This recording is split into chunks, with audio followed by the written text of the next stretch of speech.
저희는 지금 약 7주 동안 어떤 내용을 했냐 하면 하나님께서 창조하심, 그리고 인간의 반역과 죄로 인하여서 타락함. 근데 이런 타락함 중에도 하나님께서는 여자의 후손을 약속하셔서 구원을 이루어 가시겠다는 하나님의 열심을 우리에게 보여주셨습니다. 인류는 번성하면 번성할수록 오히려 타락을 했고요. 그래서 홍수와 바벨탑을 통하여서 뿔뿔이 흩어지고, 그리고 이 죄로 인하여서 전혀 소망 없는 인류의 역사를 살펴보는 중에 하나님께서는 구원의 역사를 신실하게 이루기 위하여 아브라함을 부르셨습니다. 그래서 아브라함을 부르셔서 잉태할 수 없는 그 가정의 가계 문제 속에서 출산을 약속하셔서 너로 하여금 민족이 하늘의 별과 같이 많아질 거야 라는 약속을 하셨고, 그 약속이 과연 이루어질까라는 의심 속에서도 하나님께서는 끝까지 붙잡아 주시고 언약을 맺으시면서 아브라함을 계속해서 보살피주는 중에 있었습니다. 그렇게 아브라함이 때로는 실패할 때도 있고 실수할 때도 있고 넘어질 때도 있고 하나님을 온전히 신뢰하지 못하는 과정들이 있었으나 하나님은 끝까지 아브라함과 함께 하셔서 약속하신 대로 창세기 21장에서 이삭을 낳게 하십니다. 아브라함 100세 때고요. 사라 나이 90세 때입니다. 그러니 얼마나 기뻤겠어요? 우선은 가정에 아들이 태어난 것도 기쁘지만 하나님께서 약속하신 대로 아브라함과 이삭을 통하여서 구원의 역사를 이제 계속 이루어 갈 것이기 때문에 이 아들은 단지 우리 집의 귀한 아들이 아니라 온 인류의 소망을 이어가는 아들인 겁니다. 그래서 이 아들을 얻고 나서 하나님 말씀대로 8일 만에 할례식도 행하고 잔치도 베풀고 너무나 기뻐하는 가운데에 자녀를 잘 양육하고 있습니다. 그리고 시간이 어느덧 지나 이삭의 나이가 몇 살인지 정확히 알 수는 없으나 나무를 같이 지고 갈 수 있는 정도의 나이가 되었을 때 하나님께서 아브라함에게 하시는 말씀이 오늘 22장의 내용이 되겠습니다. 22장 1절에서 하나님께서 그를 부르십니다. 아브라함아 부르시니 그가 대답하지요. 내가 여기 있나이다. 하나님께서 아브라함에게 명령하시는 것이 2절에 나오는데요. 내 아들 내 사랑하는 독자 이삭을 데리고 번제로 드려라 라고 명령하는 거예요. 하나님께서 주신 약속의 아들이고 이 아들이 잘 자라고 있는데 하나님께서 갑자기 이 아들을 번제로 드리라고 하는데 아브라함이 어떻게 반응했느냐? 3절입니다.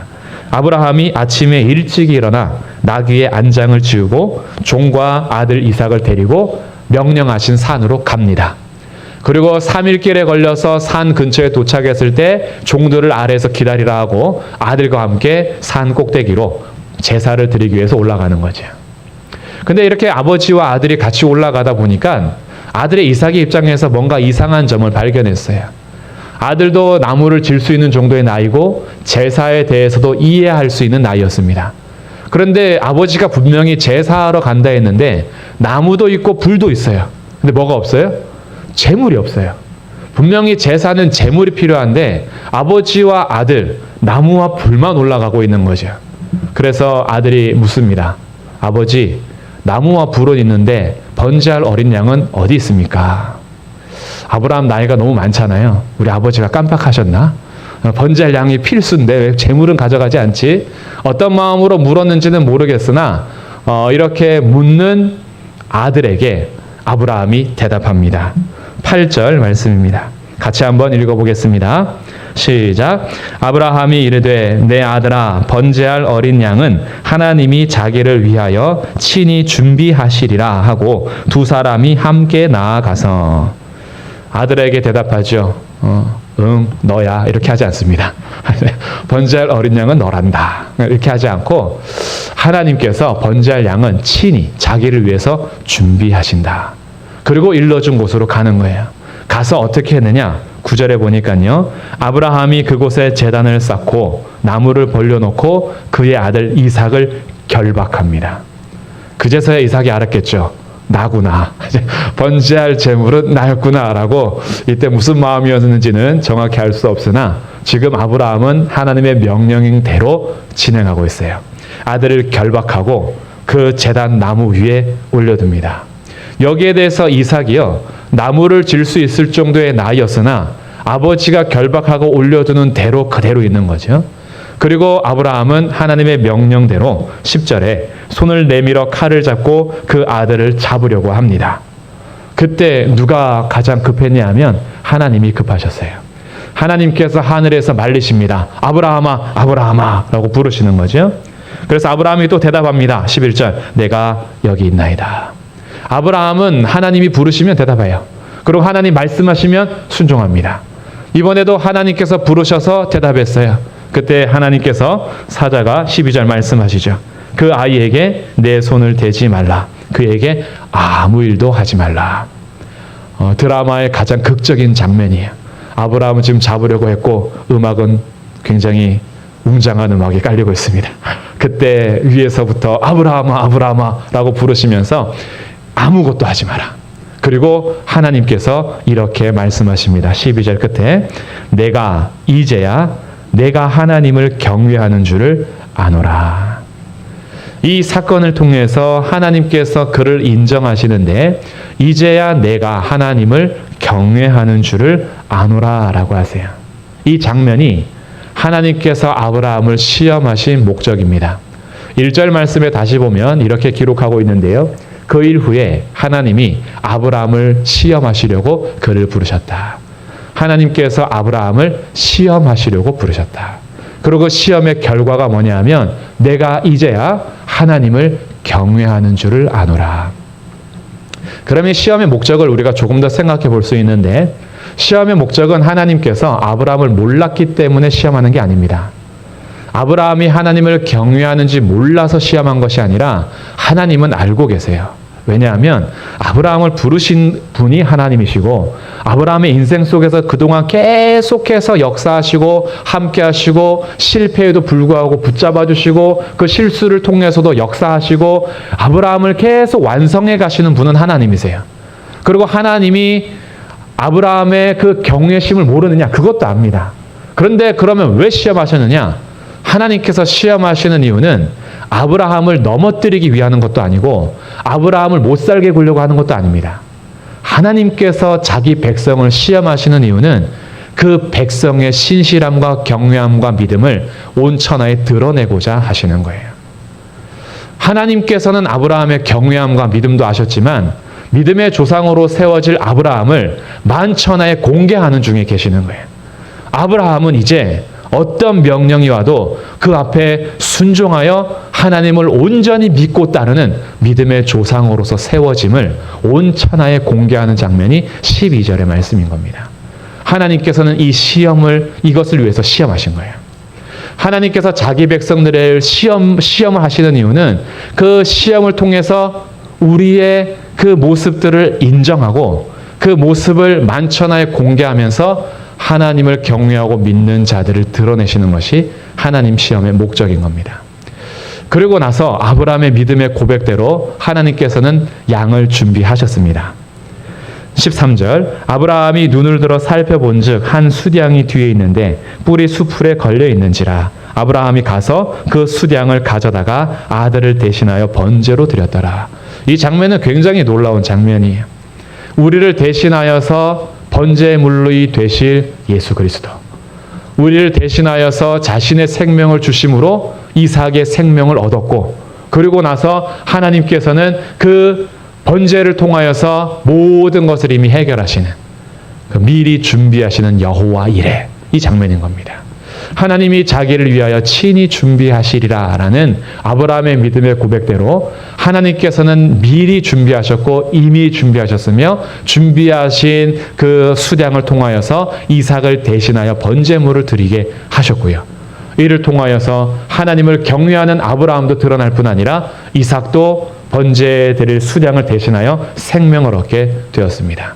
그래서 이것은 우리를 구원해 가시는 하나님의 역사 가운데 굉장히 중요한 대목이고 이 대목에 대해서 모리아산에서 하나님께서 일러주신 그곳에서 예수 그리스도를 준비하시는 이 사건에 대해서 오후에 좀 더 나누도록 하겠습니다. 오늘 낮에 주목하고 싶은 건요. 하나님께서 시험하시는데 시험하시는 하나님에 대한 그 이해를 우리가 좀 하면 좋겠습니다. 우리가 살아가는 동안에도 아마 시험이 없는 분은 없을 거예요. 우리가 살아가면서 시험에 완전히 자유로울 수 없는 이유가 세 가지 있습니다. 시험에서 자유로울 수 없는 이유, 누구나 다 시험 앞에 있을 수밖에 없는 이유, 첫 번째는요, 우리를 항상 노리는 사탄이 있기 때문입니다. 사탄은요, 신자들이 자신의 믿음의 생활을 온전히 하지 못하도록 항상 틈을 봅니다. 그리고 작은 틈만 있으면 엿보고 들어와서 신자들을 넘어뜨리고 신자들의 마음에 절망을 주고 하나님을 바라보지 못하게 하며 그곳에서 자신의 믿음을 흔들게 하는 우리의 대적이 존재합니다. 그렇기 때문에 어떤 성도도 시험에서 자유로울 수가 없어요. 두 번째, 성도들이 시험에서 자유로울 수 없는 이유는 하나님의 은혜로부터 멀어지게 하는 세상이 존재하기 때문입니다. 세상의 문화는 하나님의 기뻐하신 뜻에 순종하면서 세워지는 것이 아니라 하나님이 없거나 하나님을 대적하는 문화를 형성하면서 세상이 존재합니다. 근데 신자들도 세상에서 같이 삽니다. 그렇기 때문에 신자들이 결코 시험에서 자유로울 수가 없습니다. 세 번째, 결정적으로 신자들이 믿음의 성도들도 시험에서 자유로울 수 없는 이유는 나의 육체의 정욕이 여전히 존재하기 때문입니다. 우리의 몸이 여전히 죄를 기뻐하고 내가 예전에 살아왔던 대로의 삶을 놓기가 싫고 하나님의 명령에 온전히 순종하고자 하는 마음이 자라나지 못하면 내가 여전히 살던 대로 죄를 기뻐하는 마음이 있기 때문에 사탄의 유혹과 세상의 문화와 나의 육체의 정욕이 합심해서 우리로 하여금 타락의 길로 걸어가게 합니다. 완전한 타락의 길을 가지 않을지라도 우리는 그 시험 앞에 날마다 서게 되는 거죠. 그래서 어떤 성도도 시험에서 자유로울 수 있는 성도는 없습니다. 마귀가 존재하고 우린 세상 가운데 있으며 우리 안에 여전히 불완전한 나의 모습이 있기 때문이지요. 근데 이런 인생을 아시는 하나님께서 오늘도 이 아브라함을 시험하시는데 시험에서 이길 수 있는 방법이 하나 있습니다. 이게 아주 중요한 거죠. 모든 시험에서 이길 수 있는 방법이 있어요. 이게 오늘 아브라함이 보여준 장면입니다. 시험에서 이길 수 있는 방법은요, 하나님을 100% 신뢰하고 무조건 순종하시면 됩니다. 시험에서 이길 수 있는 방법이에요. 이것을 다른 표현으로 한다면 내가 죽으면 됩니다. 그러면 시험에서 자유로울 수가 있어요. 우리의 육체의 생명이 끝나는 날 모든 시험으로부터 벗어날 것이지만 우리가 살아있는 동안에도요, 나를 죽고 내 안에 구원을 이루어 가시는 예수 그리스도로 산다면, 그분을 믿고 따름으로 온전히 순종하며 산다면 그러면 시험에 들지 않습니다. 근데 이렇게 살기가 힘들죠. 오늘 아브라함의 모습을 보면요, 하나님께서 아브라함을 시험하시지만 아브라함은 자기가 시험에 들었다고 말하지 않습니다. 1절에서 하나님께서 아브라함을 시험하시려고 그를 부르셨다라고 하나님은 시험을 하시지만 아브라함이요, 하나님이 나한테 왜 그러셔? 라고 하나님의 행하심에 대해서 시험에 빠지지 않습니다. 오히려 하나님께서 명령하니까 바로 어떻게 해요? 그 다음 아침 일찍 일어나 나귀의 안장을 주고 아들을 데리고 갑니다. 아브라함은 하나님을 100% 신뢰합니다. 그리고 하나님께서 나에게 명령하시면 즉각 순종합니다. 여기에 시험의 틈이 끼어들 게 없어요. 왜요? 믿었고 순종하니까. 그래서 아브라함은 어느 정도로 믿었냐 하면 하나님께서 약속하신 자녀가 이삭입니다. 그런데 이삭을 바치라는 거야. 이해가 안 되죠. 그런데 그가 믿는 바가 있습니다. 하나님께서는 이 약속의 아들을 통해서 민족을 이루어 가실 거라는 약속을 그는 믿고 있어요. 그래서 아브라함이 실제로 그를 드림에 있어서 전혀 망설임이 없었던 것은 약속하신 아들이 번제로 바쳐지면 하나님께서 약속하신 대로 아들을 다시 살리실 줄로 믿었기 때문이에요. 이것이 히브리서 11장의 설명입니다. 히브리서 11장 17절부터 19절에서는 아브라함의 이 장면을 해석해 주는데, 하나님이 명하신 대로 이삭을 바치면 하나님이 죽음 가운데서 이삭을 도리어 살려낼 것을 믿었다라고 설명해 주고 있어요. 그러니 아브라함의 믿음은요, 이삭을 바치는 것이 문제가 아니에요. 왜냐? 바치면 하나님이 다시 살리실 것을 믿었기 때문에. 그러니 갈등이 없어요. 하나님은 나보다 지혜로우시고 하나님은 전능하시고 하나님은 선하시며 하나님은 약속하신 대로 이끌어가는 신실한 분이니까 하나님의 명령에 순종함에 있어서 전혀 망설임이 없죠. 우리가 시험에 빠지고 드는 이유 중에 하나는요, 하나님의 명령에 순종하고자 하는 내 마음이 불편해질 때 시험에 듭니다. 하나님께서 내게 열어오신 상황이나 나에게 명령하는 것을 순종하기 싫을 때 하나님의 명령과 나의 의지가 부딪히죠. 그때 시험에 빠지는 거예요. 하나님이 나한테 왜 그러시는지, 하나님이 나한테 왜 이런 명령을 하시는지. 그런데 그 시험에서 벗어나려면요, 갈등하지 마시고 말씀하신 거 순종하면 끝납니다. 근데 이게 안 되는 거예요. 하나님의 말씀에 순종하고자 하는 마음의 의지가 생기지 않는 거예요. 그러다 보니까 하나님께서 말씀하신 데 갈등이 되는 거예요. 예를 들어서 예배하라 하면 예배하면 돼요. 근데 왜 예배가 시험이 되냐 하면 내가 왜 예배를 가야 하는지 짜증나는 거예요. 그래서 오늘 예배 가 말어라고 생각해요. 그러면은 오늘 예배를 갈까 말까? 날씨 좋은데 딴 데 갈까? 아, 왜 예배가 있는 거야? 괜히 하나님의 명하신 것에 나의 의지가 불순종함으로 하나님이 잘못된 것처럼 여기기 시작합니다. 하나님이 왜 예배를 하라고 하는지 난 이해할 수 없어. 주말 좋잖아. 근데 왜 꼭 주일은 예배를 드리래? 라는 마음이 불편해지는 거예요. 전도하라 라고 했으면 전도하면 돼요. 근데 왜 전도를 하라는지 부딪히는 거예요. 내가 지금 내 삶 살기도 힘든데 복음을 전하라니 이게 무슨 말이야. 하나님은 왜 이런 명령을 하실까? 하면서 하나님의 명령에 순종하지 않은 나의 마음이 우리로 하여금 실족하게 하고 시험에 들게 합니다. 그런데요, 그냥 하나님 말씀하실 때 하나님을 100% 신뢰하고 순종하면 그럴 일이 없어요. 아침에 일찍 일어나서 나귀 안장을 쥐고 이삭 데리고 가면 됩니다. 가면서 바치면 하나님께서 또 다른 일을 하실 거라는 걸 믿는 거예요. 우리의 삶에 얼마나 여러 가지 환경이 우리를 버겁게 하는지요. 사실 믿음 따라 사는 것이 쉽지 않은 것을 모두가 인정합니다. 주일 하루 지키는 것도 만만치 않은 세상 속에서 믿음으로 살아가는 것이 얼마나 힘든지 우리는 알지만, 그러나 우리가 가야 할 길은 분명합니다. 주님께서 우리 가운데 자신을 알려주시고 하나님이 어떤 분인지를 알아가는 만큼 그 안에서 순종하며 살 때요, 우리가 이 땅에서 고민하거나 염려하거나 걱정하는 일로 우리를 버리지 않으시고 주님은 그 가운데 자신을 믿는 자들을 세우셔서 시험을 통과하는 자들을 드러내시고 하나님의 경외함을 나타내실 겁니다. 그런데 이게 우리한테 위로가 잘 안 돼요. 왜냐하면요, 나는 안 되거든요. 나는 순종하려고 하는데 잘 안 되거든요. 그러니까 아브라함의 22장의 모습은 우리에게 위로가 되는 것이 아니라 사실은 굉장히 우리 마음을 더 무겁게 합니다. 그런데 오늘 제가 아브라함의 인생을 조금 더 볼게요. 아브라함이 22장에만 턱 나타난 게 아니고요, 30여 년 동안 아브라함이 우리하고 똑같습니다. 하나님을 신뢰하지 못하고 거짓말하고요, 하나님 신뢰하지 못하고 자기 마음대로 아이를 낳고요, 하나님 신뢰하지 못한 상태에서 여러 가지 넘어지는 모습들이 있습니다. 그런데 그때 하나님은 그러면 아브라함을 버리셨느냐? 그러지 않으셨어요. 하나님은 그 아브라함을 여전히 보살피시고 동행하시고 함께 하셨습니다. 그래서 우리의 신앙은요, 시험 앞에 섰을 때에 때로는 시험을 통과하는 22장이 있을 수도 있고요, 오늘 22장이 있다가도 내일 창세기 12장으로 갈 수도 있어요. 다시 넘어질 수도 있다는 거죠. 그러면 왜 하나님은 우리를 시험하실까? 우리를 무조건 통과하기만을 바라서 하실까? 그러진 않습니다. 하나님께서 시험하시는 것은 놀라운 하나님의 지혜인데요, 우리가 넘어졌을 때에도 하나님 하시는 일이 있어요. 우리가 그 시험을 통과하지 못할 때에도 하나님 하시는 일이 있어요. 시험을 통과했을 때도 하나님 하시는 일이 있습니다. 근데 하나님 하시는 일이요, 사실은 똑같은 거예요. 우리가 시험에서 넘어졌을 때 내가 괜찮은 줄 알았는데 너무나 작은 것에 넘어진 거예요. 우리의 시험이 사실은 엄청 큰 게 아니거든요. 물론 큰 시험이 있을 때도 있지만 대부분의 시험은 작은 것부터 시작합니다.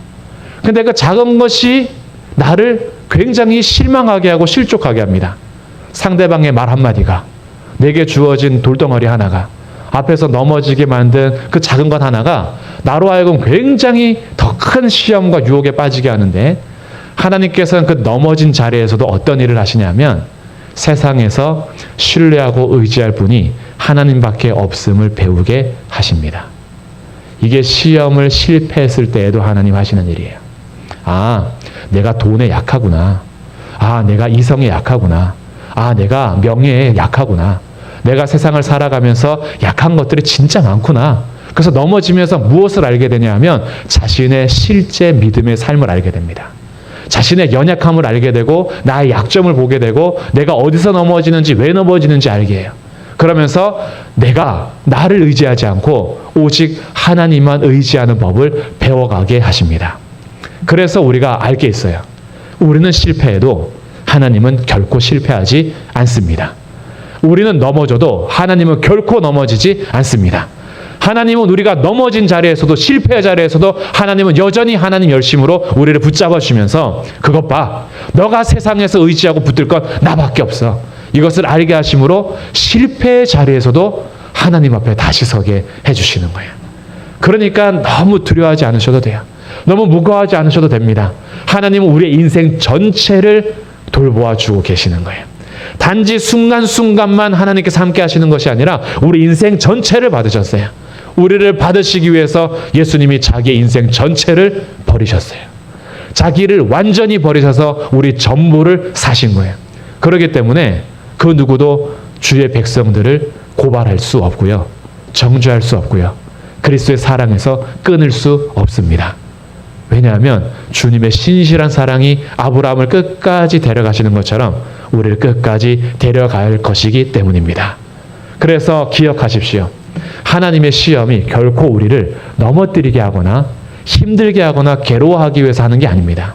하나님은 자기만 바라볼 수 있는 하나님의 그 구원의 역사를 우리에게 행해 주시는 거예요. 그러면 시험을 통과했을 때는 어떤 일을 하시느냐? 시험을 통과했을 때도요, 하나님만 자랑하게 합니다. 오늘 아브라함이 하나님의 시험을 통과했어요. 내가 이제야 나를 경외하는 줄을 아노라 라고 했을 때 아브라함이 자기를 자랑하지 않습니다. 것 봐, 내 믿음이 이 정도야. 이 정도면 내가 하나님께 인정받을 수 있어 라고 하지 않습니다. 아브라함은 어떻게 하죠? 여호와께서 친히 준비하시리라. 그래서 그곳을 여호와 이레, 하나님을 자랑하면서 끝나는 거예요. 시험을 통과한 자들이요, 결코 자기를 자랑하지 않습니다. 시험을 통과하는 자들이 고백하는 말은 모든 것은 하나님의 은혜입니다.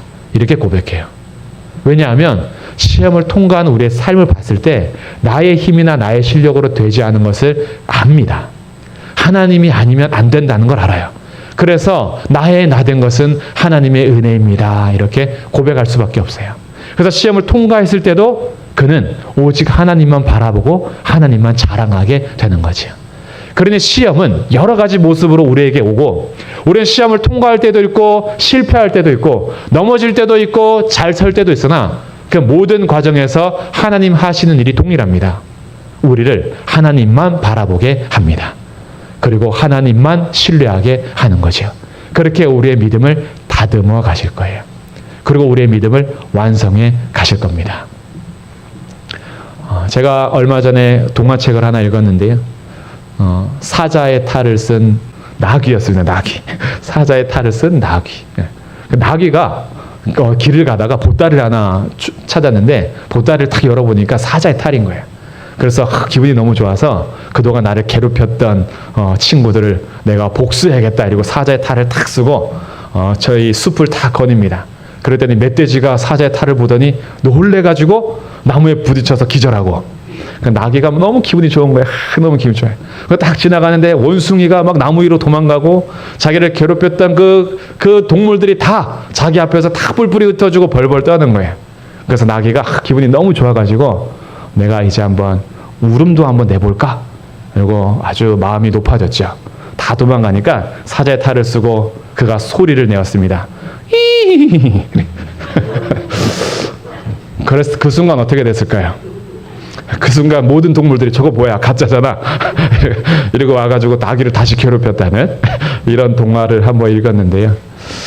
우리가 시험 앞에 섰을 때요, 통과하든 실패하든 사실 우리는 나귀로 그대로 있습니다. 그대로 있어요. 그리고 우리 가운데 덮어주시는 분은요, 하나님이신 거예요. 근데 우리가 우리의 힘으로 하는 줄 알고 소리 냈다가는 이거밖에 안 되는 거예요. 그래서 시험을 통과했을 때도 실패했을 때도 우리는 우리가 어떤 자인 줄 알고 하나님만 바라보게 하는 것, 이것이 하나님께서 시험하시는 이유입니다. 그러니 우리 스스로 하나님이 나를 넘어뜨리셨어. 하나님이 나를 막 시험에 빠지게 하셨어. 이렇게 말하는 것이 아니라 시험에 드는 이유는요. 하나님께 믿음이 부족하고 순종하지 않기 때문인 거예요. 그래서 사실은 하나님께서 명령하실 때 순종하지 않는 나를 치는 것이 우리의 신앙생활인 겁니다. 하나님, 아직 안 돼요. 하나님 말씀하시는 거 아는데 아직 순종하지 못하고 있어요. 그래서 자신을 쳐서 복종하면서 하나님 앞에 자기의 믿음을 가꾸어 가는 것이 우리의 믿음의 생활인 거예요. 결국 나는 죽게 되고 내 안에 예수 그리스도께서 살게 되시는 겁니다. 그 모든 자리에서요, 오직 하나님만 영광 받으세요. 그래서 지금 넘어져서도 괜찮습니다. 그 자리에서 나의 믿음의 실력 없음을 인정하고 다시 하나님 바라보십시오. 시험을 통과한 자리에서 은혜를 베풀어 주신 하나님을 자랑하십시오. 그래서 우리의 모든 과정 속에서 하나님 앞에 온전히 믿고 신뢰하면서 걸어가는 그런 믿음의 삶이 될 때에 하나님의 시험이 단지 시험이 아니라 우리를 단련시키시고 우리를 더욱더 성장시키시고 우리를 거룩하게 만들어 가시는 하나님의 은혜가 될 것입니다. 그래서 그 은혜를 같이 누리시는 거룩한 성도들이 되기를 주님의 이름으로 축복합니다. 그리고 우리의 마지막 이렇게 나눌 수 있는 이유가 있어요. 이렇게 우리가 붙들 수 있는 이유, 넘어져도 다시 우리가 소망을 잃지 않을 수 있는 이유는 우리를 대신하여 예수님이 번제물이 되셔서 우리를 사셨기 때문입니다. 우리를 이미 사셨기 때문에 예수 그리스도 안에 있는 자들은 넘어져도 일어날 수 있으니 예수님을 믿는 믿음의 형제 자매들, 사랑하는 성도 여러분, 예수 그리스도 안에서 우리의 믿음을 다시 세우시고 그분을 바라보시면서 우리의 삶에서 진정한 승리의 길을 걸어가시기를 주님의 이름으로 축복합니다.